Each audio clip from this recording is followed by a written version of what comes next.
Hello everyone. मुझे curtains लेने थे, तो मैंने अमेज़ॉन फ्लिपकार्ट सब जगह सर्च किया। तो मुझे सेम प्रोडक्ट मीशो में थोड़ा कम रेट पे मिल गया। थोड़ा नहीं, एक्चुअली काफ़ी कम। तो मैंने सोचा ट्राई करते हैं। तो मैंने रिव्यूज़ देखे। रिव्यूज़ में कुछ क्लियर था नहीं वैसे। फिर मैंने सोचा ट्राई करके देखते हैं, और फिर मैंने ये ऑर्डर किया। तो फिर मुझे ये शेड ठीक लगा। तो ये जब एक्चुअल में प्रोडक्ट आया तो वो कुछ ऐसा था। मुझे ये ठीक लग रहा है।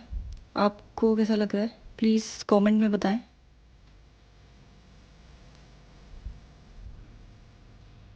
Thank you everyone.